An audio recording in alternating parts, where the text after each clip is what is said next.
C'est la vie, here we are. And then last pick is gonna be Jin. Whoa. So talk about trying to accelerate the game. Okay.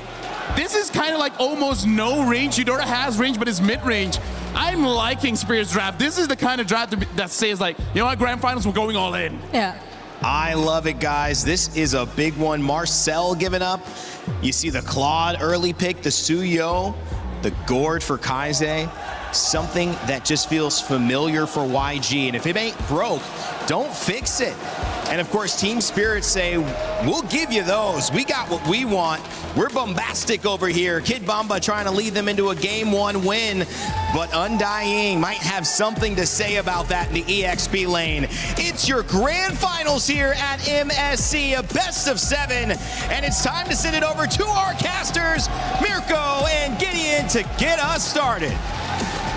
Thanks so much, Rain Day. Today, we bear witness to history in Mobile Legends. For the first time ever, 2 regions, not from a major, have made it all the way to the grand finals here at EWC for the Mid-Season Cup 2026. And by God, this is some life-changing moments. The money that's on the line, the series of full BO7.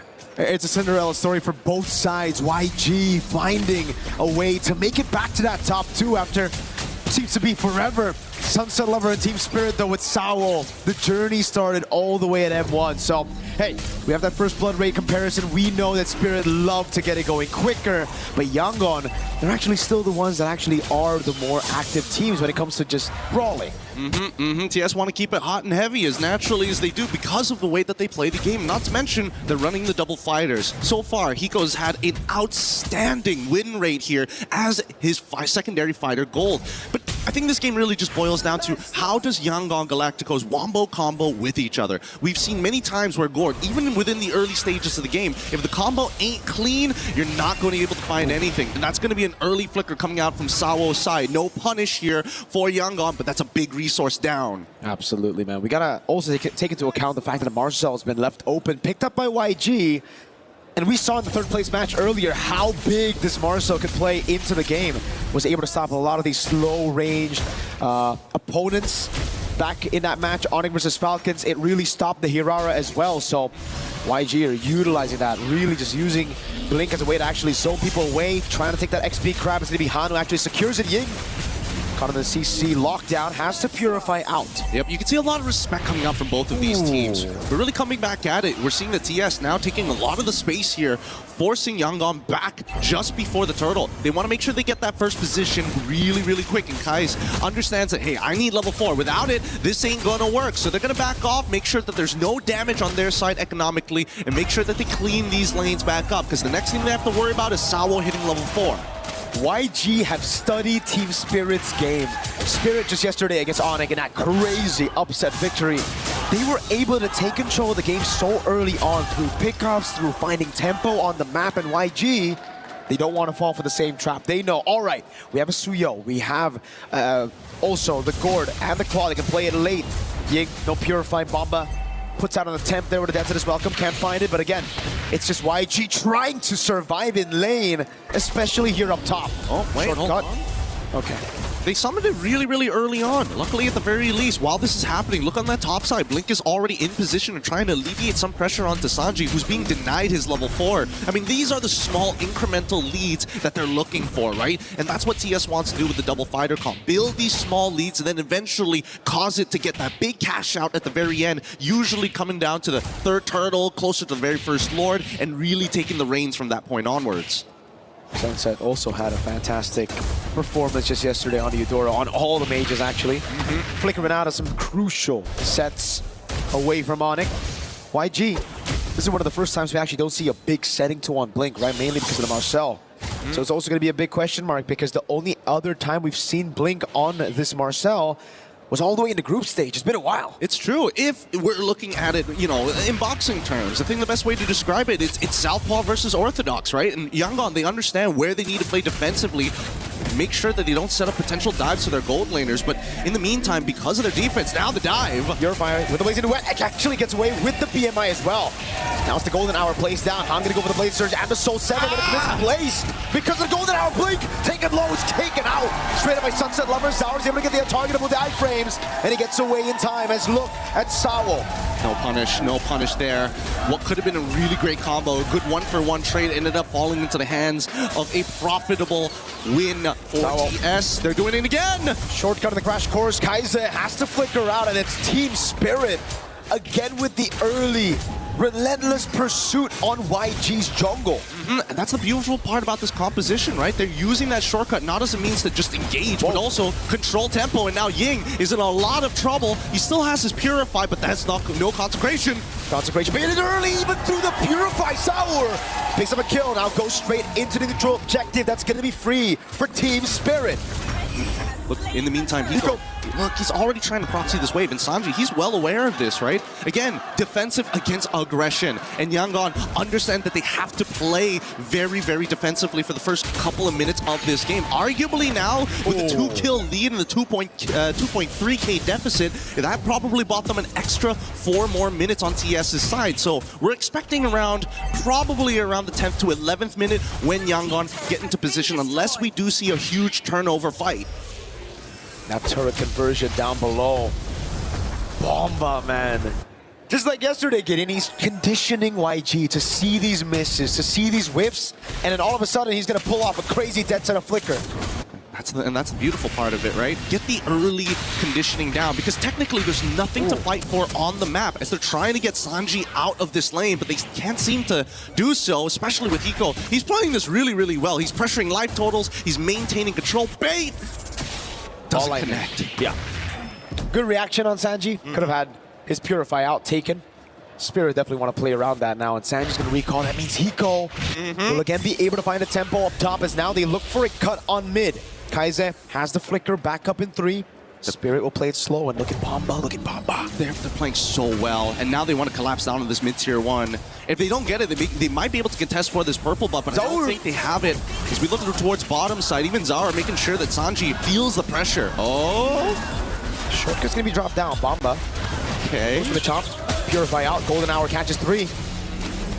And the Mystic Gush. Not too sure about that. Bomba's going to take it all the way through. He's going to soak it in. No problem. Yeah, we both saw this was going to be somewhat of a nothing fight here. No real commitment on either side, and more importantly, just not enough items to actually cut through all the base HP coming in from TS. They are still in the phase where it's their turn to play the game, and Yangon have to just defensively and honestly be really creative with these small little cheeses that Spirit have taken full advantage of, whether it's in-lane baits, the pressure that they apply, and also the information that they give has been immaculate.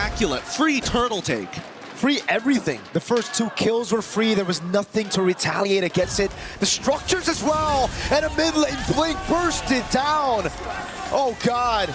The Marcellus looks so untouchable. Just being pick or ban every single time. And wins. Oh, God. Even when we see it open, Gideon, when we see it picked, it dominates so early. But when you fall behind on it, especially against this burst comp, man, is he squishy. Yeah, they're taking everything into condition here, right? They're making sure that whoever opens the map gets punished. Adept is welcome connected. Big chomp into Sunset Lever with the ball. Lightning straight up with the Thunder's Wrath as well. Killing Street picked up as Zaur's able to get the immobilization. The blink will be zoned away just by the shortcut. Another health bar to deal with at the bottom lane. It will be a minion wave to play with. Team Spirit converting on these objectives. And YG cannot respond. That's a 4-level lead. Almost. Han gets sent. They're just letting this happen, unfortunately. They're not using the Golden Hour as a creative tool to kind of retain some semblance of control over their waves. Zaur should be gonna go for the solo. Oh, under turret, almost got it. Has to force Han away. Blink! Burst it down, that lethal ignition! Connects, and it's good. Sanji, he's in trouble. He has to use the Purify alongside with his Blade to stay alive. Detna's welcome connects again. Combo's good. Oh, wait! Good Mystic Gush and the shutdown. Finally, YG. It took him 8 minutes to get on the board. Finally clapped down onto the backliners here, but at the end of the day, yeah, sure, it's a bit of a shutdown. It goes to Kai's, but that was going to be the main bullet anyways for Yangon. So TS don't mind this so much as we look at the items, right? It's a lightning truncheon in comparison to just a glowing wand. The item difference here allowing TS to actually be stronger in the majority of the scenarios, but not to mention, if we start looking down towards everybody else and that lead coming from Zaur, that is ridiculous. He's gonna get that BOD in no time. Wow. He might be 5 levels ahead by the time he clears out his jungle. 9 minutes in, he might be able to get that record again. Oh man, it's going to be the fastest level 15 my we've God. seen in a while. And the Lord is up, but look at TS. They're not rushing it straight away. Nope. Denying, not only denying information, He's 15. but they're setting up like a great net on the side lanes. Oh, Sunset instant flicker away from Blink. Take a look at Sawo up top as well. It's free. They can't react to it unless the golden hour gets placed down, but Sour's able to get it, and now into the Deathless Welcome. The big chop over it, straight to Sour with a BOD. yeah, the combo not exactly landing, but it's good enough. They've zoned Yangon completely away from their neutral. With this Lord take, I want to see how much they can actually get off of it, because this is where it gets scary, right? As much as Zara can dive underneath the turret, most of the time, if a composition like this wants to get an inhibitor against a full 5 on the opposite side, despite the 8.2k lead, it does come with its risks. A lot of it just comes down to juggling the aggro from the turret to make sure that everybody can absorb the damage and spread it out evenly rather than one person just taking it. But worse yet, it's about Kid Bomba landing the Detonator's Welcome to really set the tone. Big chomp down again. Purify's still available though. He's just trying to bait it out, but Ying stays patient with it. Pops into Consecration. Sunset Lever coming in as well. The golden hour will be able to find it. Blink slow. Hiko goes in. A flicker out from Blink. And Ying's just trying to hold. Holy shield already depleted now as Sour walks up to zone. Turret gonna go down. Up top. Purify as well, baited out by Ying. Yeah, they're getting everything out of them. And unfortunately, every single time that Ying gets hit by the Detonator's Welcome, it almost trades ult for ult, and they don't mind this. It's actually good. Hey. Oh! There's the gush on Bomba. He's taking that 2 damage. Blink goes down. Bomba stays alive. It's Sawo now with the crash course and a shortcut in the mid lane. Sawo taking low. Flickers out of the way, but Hiko is making quick work of that turret. That blows. He's done it. He's already turned this around at least. He's taken something back at the bare minimum, but they can still chase this actually. Ying making sure that Hiko can't close the distance. He's forced to flicker back out, and Dar now there. He's waiting just in case they need a secondary disengage. Considering everything that has happened in this game, yes, it is a bit of a shutdown, going over to the right targets, in this case, Sanji, but the lead is already too wide. 8.9k, now turning into a 9k lead, 11 minutes into this game. This could be a make it or break it on Lord side, and with 2 missing inhibitors on both side lanes, there's just no way, not even the spawning of the Lord RNG will work into the favor of Yangon. It's going to be very difficult. We've seen so many forced mistakes here. But YG were able to get a few things, right? They got a kill. It's not enough. I agree. I mean, that's for sure a win for Team Spirit. It's a top lane and bottom lane base turret. They're going to have far lane on top of that. But it's something to work with. It's a Sky Piercer stack as well for Han. So we have to take that into account right now. It's 1 stack though. It is.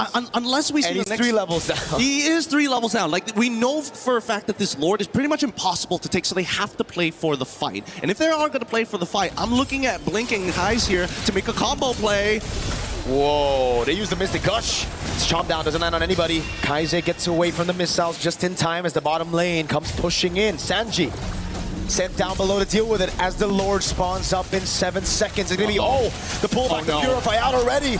Crash course coming down and the Thunder's Wrath. Now it's Blink in the back. Sawo gonna be taken low, taken out of the fight as Han picks up the second Sky Piercer of the game. Sanji with the jump. Oh, bursting down by Zor. Can't get any more than this, and they've already got the last Purify down as Blink is trying to actually disengage the rest of their composition. But Team Spirit played that well, and unfortunately for Ying, just a little too early on that Purify. If he held it just a little bit longer, he might have survived it, but it's a difficult composition to deal with right now. Just look at this, right? As everybody's able to get their damage down, as soon as that Purify is timed out, that's when Sunset Lover is going to let that ball lightning rip. The rest of the composition here also very ready for Sanji's re-engagement as well. So TS, they've covered all their bases. They are playing very good game 1. So clean. And YG, you can clearly see they're getting desperate. Making these plays happen, they think they have their power spike, which is true, but the thing is, Team Spirit with the 10,000 gold lead, they kind of built past that power spike, the initial power spike. Yeah, and the worst part about it is the frontliners have opted to go for the Chastised Pauldron to ensure that it's really, really difficult to actually chunk them out in key critical moments here. And now they've got that Lord pushing on that top side. They're synchronizing the waves as well, and they want to have a delayed wave down on bot side. TS now on the attack. Into the mid lane they go. Sour knows there's no Purify on Ying. 8 seconds for it to come back as the Rose Gold Beater gets built up by Zauer. The winner crown is ready. Hiko with the jumping forward. Sanji doing some damage over on Hiko. Bomba's still there. Golden Hour catches Sunset Lover just in the brink of it now as the Mystic Gush comes around. It's good, and they want to go for a little bit further. Hiko wants to get right on top of Han, but they cleared the waves already. They need to reset. They have one more opportunity and one more wave to deal with. Massive Mystic projectile landed on Sunset and Bomba. But luckily for Spirit, Sanji did not have anything to capitalize on it. Team Spirit, though, again, classic Spirit, classic EECA, that discipline, playing around these structures, objectives, backing away straight up, and then slowing the game down again. They're never letting YG touch their comfortable tempo. Yep, but they've also got one more opportunity with their 10k gold lead, right? By the time we see Yangon hit 42k, we're expecting both Han alongside with Sanji, arguably 3 to 4 items onto Kai's at this stage of the game to be complete. They really, really need these items. And Sanji finally gets the extra range with the Malefic gun. He needs that crown, unfortunately. We've seen many plays where he actually gets really deep with the Blazing Duet onto multiple targets, but without that winner crown, he is going to trade himself off, which is not something Yangon can accept right now. And to win the crown from Kaize as well there. Picked up for him. Radiant armor for Ying. So a little bit more defense, but you could clearly see that big diff in gold between the XP laners. Bomba is just a big chunky boy. He's thick. He is thick. And he's also taking the winner crown as well, just in case a scenario like that happens again, right? They got to be careful, because at the end of the day, it's still going to be up to Kai's to land that Mystic Projectile. If it hits on multiple targets, that's great, but the setup really just comes down to Blink. Han, at this stage of the game, has to be the finisher, and Ying needs to start peeling, but we see every single time the sequence is the same. TS will start to target Ying first, get his ult out. Maybe if he doesn't have the Chastised Pauldron ready to go, even better. Then immediately start moving towards Kai's position. Disrupt the anchor. Once the anchor has unhooked from the bottom of the ocean, the whole ship is going to start going out of whack. Still going to be difficult, though, again, for... Wait a second, Blink. No. There's a projectile thrown out as well. YG, they really got to get control over this top side. TS have done such a good job at denying it away from them, and now it really just seems like Team Spirit will be able to take this one for free with Sanji showing up in the top lane. They're trying to punish this. Uh-oh, Blink. With the conceal in the back, is able to find two with the golden hour. Now the chomp down comes in, the shortcut in the back line is able to get Zauer in a good place. Hiko with the jump, Bomba with a crown. Blazing coming around, and Zauer is able to get the untargetable 2 iframes as Hiko walks up again. And now Ying trying to at least delay them. Sanji is on the run, but Han should be able to go down here. Zauer in the 1v1 and wins it out. He gets immortality, still able to chase away right now. Can he get Sanji down? He walks up, base the BMI back again, and Sanji's thrown away from the base. Team Spirit secure game number 1. Woo! Clean, tactical, all beautiful plays.